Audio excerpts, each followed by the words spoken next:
여러분, 한 스님이 겨울에 강을 건너고 있었는데요. 갑자기 강 중간에 가고 있는데 얼음이 쩍쩍 갈라지니까 스님 입에서 뭐라고 나왔는지 아십니까? 아유 주여, 아이고 하나님. 네, 위기 때는 그 누구도 하나님을 찾는다는 우스갯소리인데요. 오늘 이렇게 우리가 어려울 때 하나님을 찾는 걸 다른 표현으로 하면 소원이라고 합니다. 그래서 소원은 사실은 뭐 평온할 때도 나오지만 주로 내가 위기 때 하나님, 나의 하나님이 되어주시면 이렇게 하겠습니다 라는 그런 약속을 징표로 무언가를 이렇게 해주시면 내가 이렇게 드리겠습니다 하는 게 기본적인 소원의 그런 나온 배경인데요. 소원이라는 단어는 특정한 행동 방침을 따르도록 스스로를 속박하는 맹세, 아무도 강요하지 않았어요. 내 스스로, 자기 스스로를 통제하는 거예요. 자기 스스로를 속박해서 행동을 규정하고 절제시키는 거, 이게 바로 소원의 기본적인 뜻입니다. 소원은 최대한 빠른 시간 안에 해야 됩니다. 소원을 늦추면 그것 자체가 죄입니다. 여러분, 우리가 굳이 행동으로 죄를 짓지 않았지만 하나님과 한 약속을 우리가 차일피일 미루고 있다? 그것도 죄입니다. 왜냐하면 약속 불이행의 죄입니다. 우리가 실제로 어떤 구체적인 죄된 행동을 하지는 않지만 우리가 하나님과 한 수많은 약속들을 얼마나 많이 미루어왔는지, 내년에도 꼭 살 것처럼 내년에 하겠다고 하고, 우리가 미루는 것, 더디는 건 반드시 죄입니다. 절대 우리 내일 아침에 눈 떴을 때 살아있다는 보장이 없습니다. 오늘 하시기 바랍니다. 자, 레위기에 보면 고르반이란 게 있는데요. 이 고르반이 두 종류가 있습니다. 우리 이제 기억이 가물가물하실 텐데 레위기 1장부터 7장까지 뭐 배웠죠? 뭘 그런 걸 물어본대, 이런 눈빛 하시는데 5대 제사 배우셨죠? 네, 기억이 안 나시군요. 네, 번제, 소제, 화목제, 속제제, 석건제. 예, 똑똑하십니다. 이 5가지 제사를 드릴 때 어떻게 했죠? 제단에다가 제물을 바쳤죠. 가루를 한 움큼 또는 이 제물을 잡아서, 이때 제단 위에 올라가는 모든 것은 제단 고르반이라고 합니다. 근데 따로 제단 고르반이라 쓰지 않고 그냥 고르반이라 써요. 그러나 제단에 바쳐진 고르반은 구별됩니다. 그런데 이 레위기 27장은 성전의 제산으로 바쳐진 고르반이에요. 그러니까 같은 고르반인데 완전히 쓰임새나 목적이나 용도가 전혀 다르죠. 전자는 하나님께 올려지는 것, 후자는 하나님이 임재하시는 성전을 운영하기 위한 비용을 위해서 헌물하는 거예요. 이렇게 레위기 초반부와 마지막 장이 다 고르반으로 둘러싸여 있습니다. 우리 인생도 하나님께 우리 자신을 올려드려야 되고, 우리의 또 가지고 있는 재물, 우리의 능력들을 올려드려야 되죠. 그래서 앞과 뒤가 다 하나님께 드려지는 삶이 돼야 합니다. 특별히 레위기 27장, 오늘부터 우리가 살펴보는 이 성전에 바쳐지는 고르반은 예수님 당시에 아주 사회적인 골칫거리, 문제였습니다. 예전에 한번 말씀드렸는데 고르반을 바치려고 했어요. 내가 이 양을 바칠까 말까 하다가 안 바쳤어요. 그런데 갑자기 어머니가 집에 찾아와가지고, 아이고 요즘 내가 몸이 허하다 하면서 양을 쳐다봐요. 그러면 어머니, 제가 어제 이거 고르반 죄송합니다 이렇게 하면 부모를 봉양하라는, 부모를 공경하라는 말에 순종하지 않아도 되는 거예요. 왜요? 하나님께 드려진 게 더 우선이거든요, 계명상. 그러니까 이런 걸 악용해가지고 굉장히 많은 사람들이 이 사회의 정의를 무너뜨리는데 이 성전에 바쳐지는 고르반 제도를 악용했습니다. 그래서 예수님 그걸 보시고 아주 책망하셨죠. 고르반 중에, 이 성전에 바쳐지는 고르반 중에 두 종류가 있습니다. 내가 고르반 선언을 했어요. 하나님께 바치겠다고. 그런데 아니, 들어갈 때 하고 나올 때 다르다고. 그 전에는 주님 이것만 해결해 주시면 제가 드릴게요 했는데 문제가 해결되고 나니까 갑자기 마음이 바뀝니다. 그래서 원래 소를 드리기로 했는데 갑자기 염소를 바꿀까, 뭔가를 계속 이제 마음이 바뀌어서 변경을 하게 되죠. 그럴 때 이걸 물으게 돼요. 나 못하겠습니다. 그러면 그냥 취소되는 게 아니라 그 물을 수 있는 규정들이 다 돼 있습니다. 마련되어 있습니다. 그래서 물을 수 있는 예물로는 사람의 노동력, 내 노동력을 하나님께 드리기로 했는데 내가 생각해 보니까 몸이, 아니면 작년과 다르게 올해 몸이 안 좋아요. 그래서 노동력을 성전에 봉사할 수 없어요. 그럼 이걸 물러야 돼요. 그러면 거기에 따른 또 규정을 지켜야 돼요. 가족의 또 노동력 또는 소유권, 또 주택, 토지, 11조 이런 것들은 내가 소원했다가 물을 수가 있습니다. 근데 또 절대 물을 수 없는 게 있어요. 가축의 첫 새끼, 첫 태생은 절대 물을 수 없습니다. 왜냐하면 하나님 거니까요. 또 헤렘, 진멸법이라고 하는데 바쳐진 것은, 하나님께 바쳐진 것은 절대로 이것을 물을 수 없습니다. 그리고 11조는 두 종류예요. 물을 수 있는 11조도 있고 물을 수 없는 11조도 있습니다. 11조까지는 오늘 못하고 11조는 다음번에 한번 하도록 하고 나머지를 한번 살펴보겠습니다. 자, 한 절씩 넘겨주시고 한 절씩 읽겠습니다. 제가 먼저 읽습니다. 여호와께서 모세에게 말씀하여 이르시되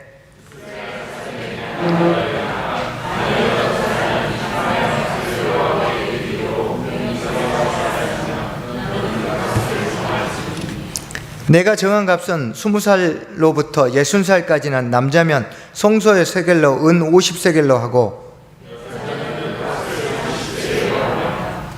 5살로부터 20살까지는 남자면 그 값을 20세겔로 하고 여자면 10세겔로 하며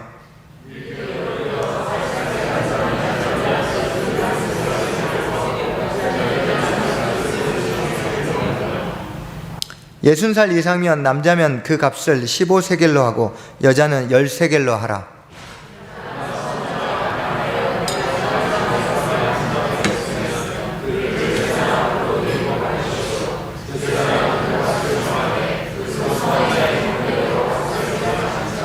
네, 첫 번째는 이제 사람의 소원인데요.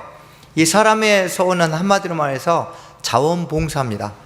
내가 하나님의 성전에서 2달 동안 땔감을 정리하겠습니다. 내가 레위인을 보조해서 이런 걸 도와드리겠습니다 하고 성전 일을 도와주는 일들을 하는 거예요. 특히 이제 번제단에 필요한 땔감들도 굉장히 많이 필요했고 정결수를 바꾸는 데 이런 노동력이 많이 필요했습니다. 그래서 또 광야 시대 때는 성전을 접었다 폈다 하는데 이제 레위인이나 제사장만 만질 수 있는 거 그 외에 진을 정리하거나 이런 것들은 또 노동력이 필요했어요. 이렇게 성전에 필요한 노동력을 일정 기간 동안 제공하기로 생각하는 거예요. 제사장이나 레위인은 평생 의무입니다. 그래서 그들은 이걸 뭐 따로 서약하고 할 게 없어요. 그러나 일반 백성들은 반드시 하나님께 성전을 섬기려면 자원봉사로 서원을 해야 됐어요. 근데 이렇게 서원을 했다가 이것을 도저히 내가 건강상이나 또는 어떤 이유로 못하게 됐어요. 그랬을 때 이걸 물기 위해서는 먼저 이 사람의 노동력의 가치를 따져야 돼요. 힘이 어느 정도인지, 이 사람이 노동력의 가치가 어느 정도인지. 그래서 남자는 5에서 20세까지는 20세겔을 내게 했어요. 그리고 20세 이상은 50세겔을 내게 했어요. 그럼 왜 50세겔일까요? 자, 하나님 성전에 봉사하기로 서원하는 순간 이 사람은 어떤 존재가 되냐면 하나님의 종이 됩니다. 근데 이 당시 시장에서 종이 얼마였냐면 성인 남성 종의 값이 50세겔이었어요. 그러니까 내가 예를 들어서 2020년 동안 하나님 성전에서 섬기겠습니다 하고 서원했어요. 그러면 하나님의 종이 된 거예요. 그런데 이 소원을 물러야 돼요. 그러면 노예시장에서 풀려나려면 어떻게 해야 되죠? 값을 지불해야죠. 그래서 이 노예 성인 남성의 값인 50세겔을 지불해야 이걸 풀려날 수 있었어요. 그리고 여자는 50에서 67% 남자의 퍼센티지를 계산했습니다. 그런데 여러분, 이 당시에 성인 남자 한 달 급여가 1세겔이에요. 그러니까 노동력 서원을 다시 취소하려면 4년치 급여를 벌금으로 내야 됩니다. 이게 그러니까 쉬운 일이 아니죠. 네, 어마어마한 페널티를 물린 거죠. 그래서 이 하나님 앞에 서약한 것을 함부로 어기지 못하도록 굉장히 엄하게 규정을 만들어 놨습니다. 오늘 우리는 참 쉽죠. 네, 너무 쉽게 바꿔요. 그냥 어제 그렇게 뜨거울 때 기도회 때 약속했다가 오늘 갑자기 맛있는 음식이 나오니까 금식 다음 주로 너무 쉽게 미뤄요. 하나님은 안중에도 없어요. 근데 이 당시에는 굉장히 이 하나님과의 약속을 하나님의 그 종기와 위엄에 맞게 내가 하나님과의 약속을 깨려면 그만큼의 대가를 지불해야 되는 것들 이런 교훈을 주고 있습니다. 오늘 하나님과 한 약속, 또 여러분 개인적으로 하나님과 지금 기억도 안 나겠죠? 올 연초에 무슨 약속을 했는지. 네. 그러나 여러분은 곧 열흘 후에 다시 또 약속을 하실 겁니다. 그러시죠? 성경 한번 읽자. 내가 기도를 어떻게 하자. 약속을 이번에 잊지 마시도록 꼭 글로 써놓으시고 한번 하나님과의 그 신뢰의 상징, 약속을 통해서 내가 주님을 신뢰한다는 것을 보여주시는 2020년도 되시길 축복합니다. 이건 개인에게 뿐만이 아니라 교회에도 적용이 됩니다. 제가 이제 교회 사역을 하다 보면 교회 사역을 물을 때가 필요하고 또는 지켜서 행할 때가 있는데 구별하지 못하고 사역하는 경우가 많습니다.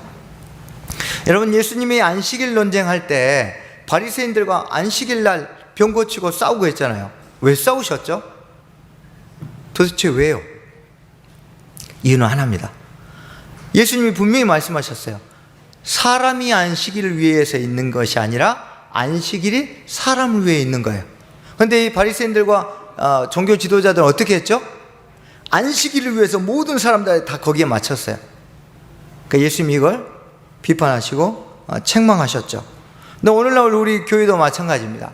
제가 사실 뒤에 저희 일꾼표 있는데 우리가 좀 늦었습니다. 원래는 어떻게 해야 되냐면요, 성경대로 한다면 한 9월쯤에 일꾼을 모집합니다. 그래서 10월 정도에 일꾼 모집을 마무리하고 모집된 일꾼에 맞춰서 내년도 계획을 세워야 합니다. 그래야 사람을 중심으로 교회가 돌아갈 수 있어요. 근데 우리는 어떻게 하죠? 교회 일정 다 맞춰놓고 사람이 이제 적으면 죽어나는 겁니다. 이런 형태로 가다 보면 결국은 지치게 되고, 그래서 원래 하나님께 약속했던 취지를 잃어버리고 내 마음은 다 식었는데도 약속을 꾸역꾸역 지켜야 하는 이런 사태들이 벌어집니다. 또 하나 우리가 생각해야 될 것은 계획을 세우는 건 좋습니다. 그런데 계획을 세웠으나 이 계획이 누구를 위한 계획이냐가 중요합니다. 왜 하나님이 소원을 했는데 물을 수 있도록 한 발 양보하셨을까요? 누구를 보호하려고? 사람을 보호하려고요. 이런 겁니다. 만약에 여러분 집에 예쁜 따님이 있는데 너 밥 먹으면 일주일에 2번은 설거지 해야 돼. 그런데 이번 주 고열에 시달려. 몸살이 끙끙 앓고 있는데 일어나. 밥 먹었으니까 설거지 해야지. 이렇게 하실 엄마가 어디 있어요? 그런 독한 엄마가 몇 분 계신가요? 아무도 안 그럴 겁니다. 그런데 교회가 힘들면 일을 줄여야 돼요. 반대로 교회가 은혜가 넘쳐요. 할 일 없어요? 그럼 일을 만들어야죠. 모임도 교제도 더 늘리고. 그래서 이런 고린도를 기록한 바울은 교회는 유기처적인 생명체라 했어요. 우리 사람처럼 힘들 때는 쉬었다가 정말 체력이 있고 건강이 회복되면 다시 더 열심히 하고. 그래서 계획을 세우되 이 계획이 하나님의 사람을 길러내는 쪽으로 움직여야 합니다. 사람이 계획에 속박되는 순간 교회가 생명력을 잃게 되고 우리의 삶이 원래 의도와 다르게 안식일을 지키기 위해서 모든 걸 노력하는 바리새인처럼 살 수 있는 것입니다. 그래서 우리의 삶, 개인이든 교회든 우리가 항상 주님이 교회를 왜 세우셨고 우리를 왜 부르셨는가, 우리를 하나님의 사람으로 만들기 위해서 부르셨고, 그러면 교회의 헌신도 또 교회의 일정들도 우리가 하나님의 사람 되는 쪽으로 모든 것들이 서로 융통성 있게 움직일 필요가 있습니다. 9절부터 13절 읽겠습니다. 9절입니다. 사람이 소원하는 예물로 여호와께 드리는 것이 가축이면 여호와께 드릴 때는 다 거룩하니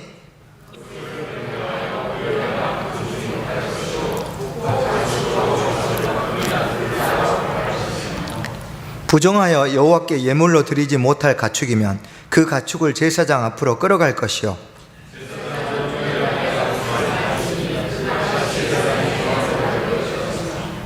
만일 그가 그것을 물으려면 내가 정한 값에 그 5분의 1을 더할지니라. 아멘.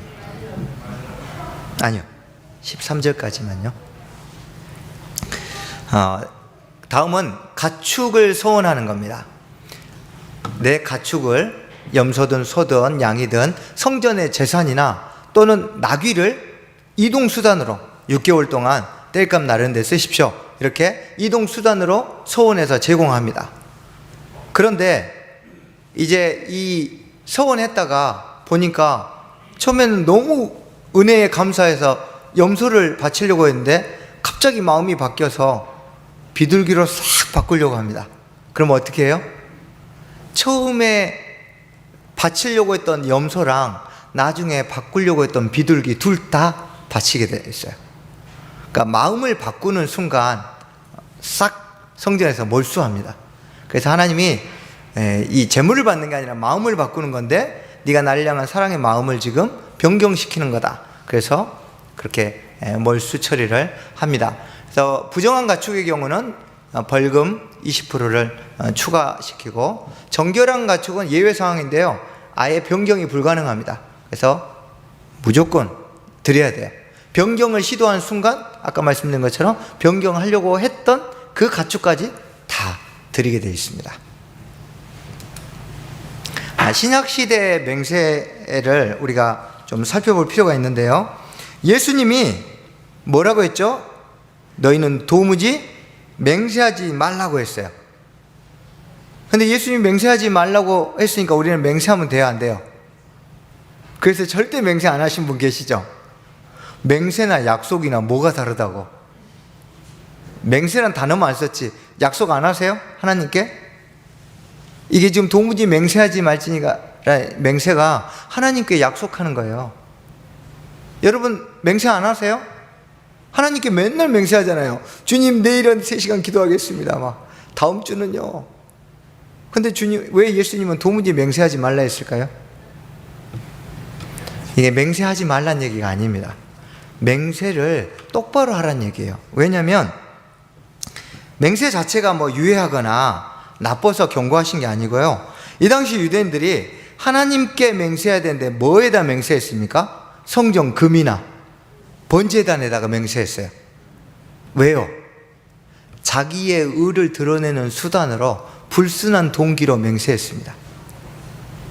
나 이런 것까지 맹세하는 사람이야 하고 보여주는 거죠. 그래서 예수님이 그런 행태를 보시고 자신을 드러내기 위해서 하나님의 이름이나 성전을 이용하려는 불순한 태도를 버려라 라는 것을 도무지 맹세하지 말라 하고 강력하게 말씀하신 거예요. 우리가 어떻게 하나님께 맹세 약속 안 할 수 있나요? 온전한 마음을 가지고, 그래서 그 다음에 보면 예 또는 아니요, 할 거면 정확하게 하고 아닐 거면 아니라고 하지 이랬다 저랬다 하냐. 왜요? 자기 의를 위해서 맹세하니까 유리하면 한다 했다가 불리하면 쏙 걷어내고. 그래서 예수님이 이런 부분을 책망하시면서 신중하게 하되 선한 동기를 가지고 약속해라. 여러분 우리 삶에 하나님과 약속할 일들이 많습니다. 그럴 때 내가 왜 약속한가? 이것을 통해서 나는 무엇을 이룰 것인가? 이것을 통해서 나는 무엇을 배울 것인가? 항상 내 동기를 점검하면서 하나님 앞에 약속해야 돼요. 자, 우리가 어떤 사역을 지원할 때 이제 연말이면 교회의 어떤 사역들을 내가 여기까지 해야겠다, 또 여기는 더 해야겠다, 이런 고민들이 많잖아요. 그럴 때 우리 안에 선한 동기, 뭘 선한 동기로 기준을 삼을 수 있을까요? 자, 내가 사역을 지원하는 동기가 이 사역의 과정을 통해서 하나님을 만나고 하나님을 더 깊이 알려고 하는 건지, 아니면 성취감 때문인지. 에이 너무 쉽잖아요, 그런 눈빛이신데. 그렇지 않습니다. 여러분 굉장히 많이 속아요. 많은 사람들이 은혜와 성취감을 구별을 못합니다. 종이 한 장 차례예요. 굉장히 열심히 막 아이들 섬기고 봉사하고 뭐 뿌듯해요. 애들이 성장하니까. 그 성취감을 은혜로 여길 때가 있어요. 성취감과 은혜의 목적지가 다릅니다. 은혜는 내가 사역을 실패했어도 성공했어도 어떤 때든 감사할 수 있어요. 성취감은 내가 원하던 계획대로 이루어지지 않으면 짜증이 나고 화가 나기 시작합니다. 그리고 감사가 사라져요. 그래서 내가 어떤 사역을 할 때 내 동기가 성취감을 위한 것인지 아니면 하나님을 만나고 은혜를 받기 위한 것인지를 구별하려면 여러분 2019년도 한 해 동안 여러분이 각각 섬겼던 그 자리에서 여러분이 때로는 원하던 대로 사역이 될 때도 있었고 안 될 때도 있을 텐데 그때 여러분 마음에 되든 안 되든 하나님을 경험하고 기쁨이 있었는지 그렇지 않는지를 한번 되돌아보십시오. 그래서 내년도에는 성취감이 아니라 하나님을 만나는 은혜를 목적으로 사역을 지원하시고 감당하시길 축복합니다. 14절, 15절 읽겠습니다. 14절 먼저 제가 읽습니다. 만일 어떤 사람이 자기 집을 성별하여 여호와께 드리려 하면 제사장이 그 우열간에 값을 정할지니 그 값은 제사장이 정한 대로 될 것이며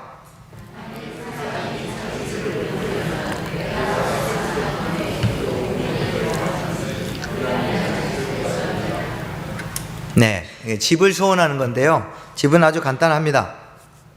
그냥 벌금 20%를 추가하면 되는데요. 이 집을 소원해서 맡기면 제사장은 그 집을 처분해서 처분한 값을 성전 재산으로 귀속시켜야 합니다. 성전 금고에다 넣어야 돼요. 그런데 이 사람이 집을 내놓질 않아요. 소원해놓고. 그러면 어떻게 합니까? 제사장이 가서 당신 집 2억 하고 집값을 선포해요. 그러면 그 선포한 집값이 2억이니까 그 2억에 맞는 20%를 추가로 해서 그 벌금을 납부해야 돼요. 그래야 이 집을 다시 본인이 소유할 수 있어요. 이렇게 집을 소원했을 때 물르는 규정이었습니다. 그 다음 16절 읽겠습니다.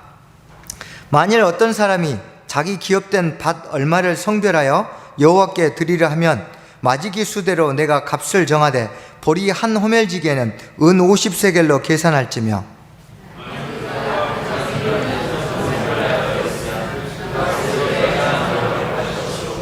만일 그 밭을 희년 후에 성별하여 드렸으면 제사장이 다음 희년까지 남은 연수를 따라 그 값을 계산하고 정한 값에서 그 값에 상당하게 감할 것이며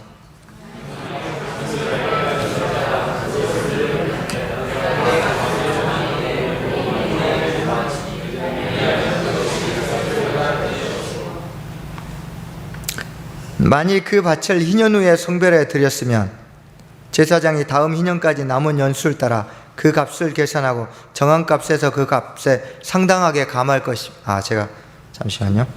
만일 그가 그 밭을 무르지 아니하려거나 타인에게 팔았으면 다시는 무르지 못하고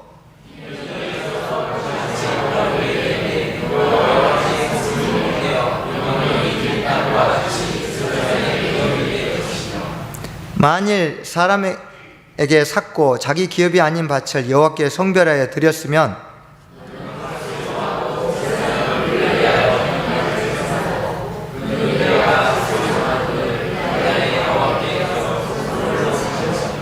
그가 판 밭은 희년에 그 판 사람 곧 그 땅의 원주인에게로 되돌아갈지니라.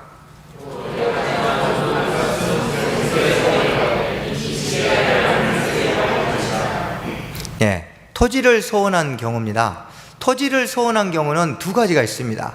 이 희년 사이에 토지는 팔 수 없다 했죠. 그래서 자식에게 계속 부모가 유산으로 물려줍니다. 그래서 유산으로 물리는 경우가 있고, 이 사람이 내 돈을 빌렸는데 안 갚아요.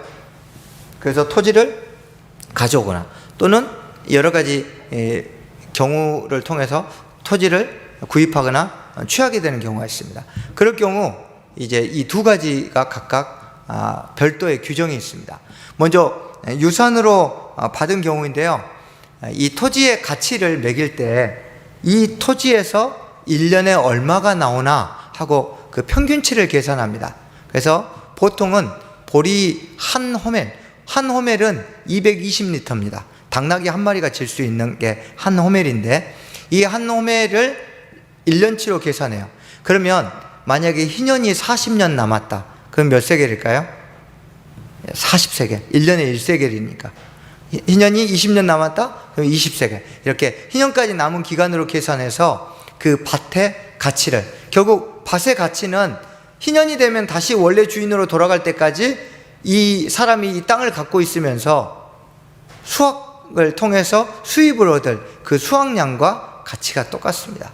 그래서 그 가치의 벌금 20%예요. 그러니까 이게 결코 적은 금액이 아니죠. 만약 희년이 한 45년 남았다. 그럼 45세겔의 20%니까 벌금이 어마어마합니다. 그래서 이 토지를 다시 물으는 것도 아까 사람을 물은 것처럼 만만치 않아요. 자, 물으지 않고 팔아요, 몰래. 그러면 어떻게 될까요?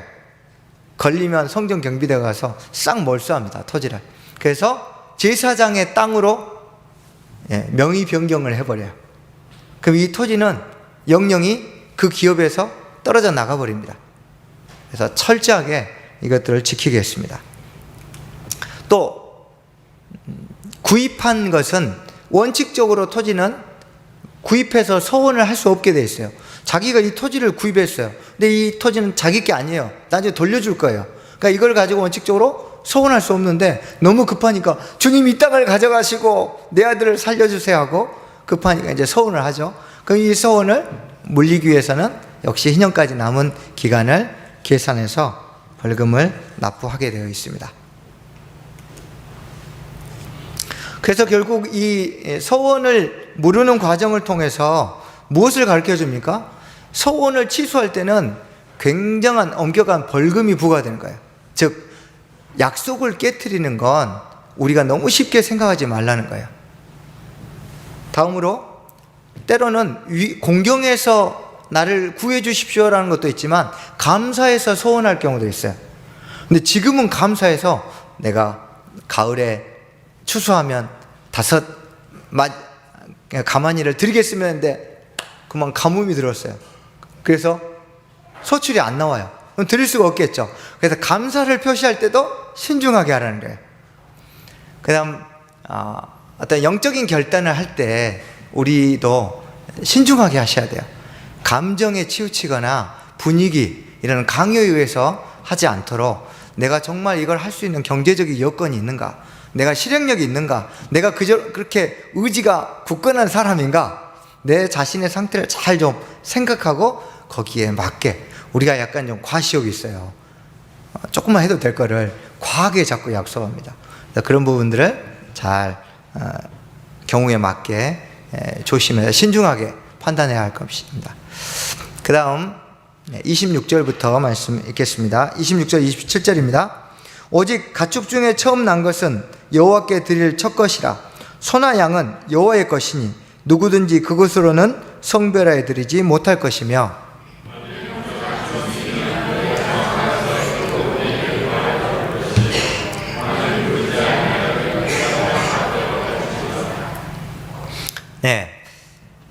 이 가축에 처음 태어난 것은 하나님의 소유물이기 때문에 절대 서원할 수 없습니다. 지금부터 이제 물을 수 없는 거죠. 그래서 아예 서원 자체가 안 돼요. 또 헌납이나 매매도 안 됩니다. 그리고 이제 사람의 맏아들 있죠. 사람의 장자인 경우는 아예 하나님께 바쳐졌어요. 그래서 원래 성전의 소유물이에요. 그럼 이 사람 맨날 성전에서 일해야 되는데 이스라엘의 모든 장자들이 다 성전에 있으면 어떻게 합니까? 그래서 자기가 성전에 기속되지 않는 대가로 성전 은성소에 5개를 5세계를 바침으로써 자신이 하나님의 소유인 걸 인정하는 거죠. 그리고 매번 6월절 때 반세겔씩, 이것은 이제 맏아들 뿐만 아니라 모든 이스라엘 남자들이 생명의 속전으로 나는 하나님의 소유물입니다 이렇게 냅니다. 근데 맏아들은 특별히 5세계를 별도로 더 바치는 거죠. 또 물을 수 없는 예물로는 부정한 가축에 처음 난 거예요. 이게 부정한 가축은 부정하기 때문에 더더욱이나 서원할 수 없죠. 그래서 이 부정한 가축의 정한 값도 벌금 20%를 추가해서 물을 수 있습니다. 우리 생각에는 아니 물을 수 없다는데 왜 물으지? 그리고 왜 다시 물을 수 있는 규정을 만들지 않는데요. 사람이 급하면요 막 던집니다. 그래서 물을 수 없는 건데도 불구하고 내가 하나님께 걸 수 있는 게 지금 부정한 동물밖에 없어요. 그럼 이거라도 거는 거예요. 그래서 이런 일들이 발생하기 때문에 그런 것들을 다 고려해서 이것들을 만들어 놓았습니다. 자, 마지막으로 28절, 29절 읽겠습니다. 먼저 28절 제가 읽습니다.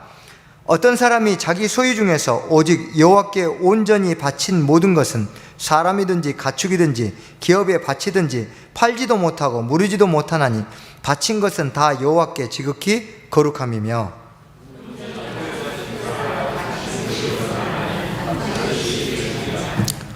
네, 이 히브리어로 헤렘이라는 단어가 있는데 이게 온전히 바쳐진 것, 우리말 성경으로는 진멸하라, 진멸이라는 단어가 대부분이 헤렘이라는 단어를 번역한 건데요. 사람, 가축, 또 밭, 귀중품 이런 모든 것들에 대해서 바쳐지기로 지정되어 있으면, 즉 진멸하기로, 없애기로 지정되어 있으면 이거는 절대 물을 수 없습니다. 자, 진멸은 구약에서의 이 헤렘은 5종류로 나뉘는데요. 첫 번째로 전쟁에 나갔어요. 그래서 포로를 잡아왔어요. 그런데 첫 번째, 사람과 짐승 모두 다 죽여야 됩니다. 이런 진멸이 있어요. 두 번째, 사람과 짐승은 죽이는데 귀중품은 성소로 귀속시키는 게 있어요. 두 번째가 아간의 경우입니다.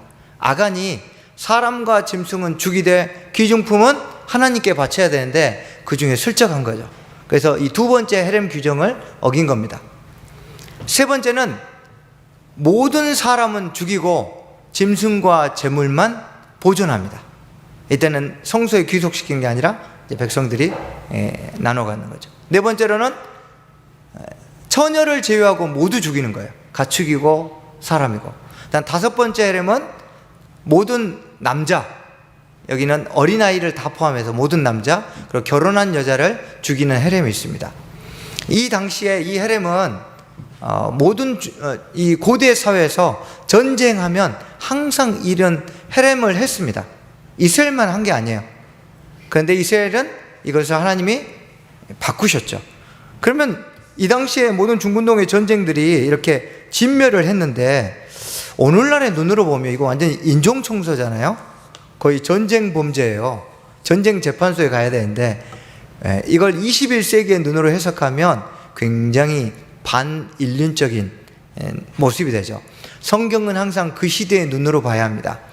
왜 하나님이 사랑이라는 속성과 대치되게 진멸하라고 하셨을까요?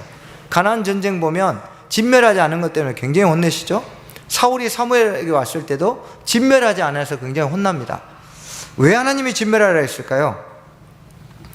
죄의 진멸을 하려면 죄가 어디서 오는지를 알아야 돼요. 이 당시 죄는 다 문화에서 옵니다. 그 지역 문화, 그 지역 문화는 곧 종교와 결탁되어 있어요. 이 문화가 어떤 민족에게로 전파되는 매개체가 무엇입니까? 사람입니다. 그래서 이 이방 사람들을 죽이지 않으면, 가나안 사람들을 죽이지 않으면 가나안 문화와 접촉하게 되고, 가나안 문화와 접촉하면 그 가나안 문화에 음란하고 추악한 죄악들이 그대로 들어오게 돼 있어요. 그래서 이것은 죄로부터 사람을 지켜서 범죄하지 않도록 하기 위해서 진멸한 겁니다. 이걸 21세기의 어떤 인권의 눈으로 읽고 해석해버리면 완전히 엉망인 거죠. 여러분이 과학 논문을 썼는데 그걸 시인의 입장에서 읽고 이 글 엉망이다, 그렇게 이야기하는 거고 똑같습니다. 그 장르와 목적에 맞게 읽어야겠죠. 그래서 이 진멸은 철저하게 죄를 기준으로 해서 만들어진 원리입니다. 마찬가지로 우리 삶에도 진멸되어야 될 것이 하나 있습니다. 무엇이죠? 죄입니다. 우리의 삶에 들어온 죄들을 예수 그리스도께서 십자가에서 진멸하셨고, 그걸 우리가 믿음으로 받아들여서 우리 안에 들어오는 죄의 유혹들, 죄들을 다 우리가 거부하고 밀어내야 합니다. 이것을 밀어내지 않으면 진멸한 죄가 다시 우리의 삶에 영향력을 끼치는 거예요. 이건 마치 우리가 죄를 무르는 것과 같습니다. 예수님이 이미 다 값을 치러서 끝내셨는데, 이미 소원을 다 이행하셨는데, 우리가 죄를 다시 밀어내지 않고 거절하지 않으면 다시 물러서 죄가 우리 삶에 들어오는 것과 같은 효과를 발휘하는 거죠.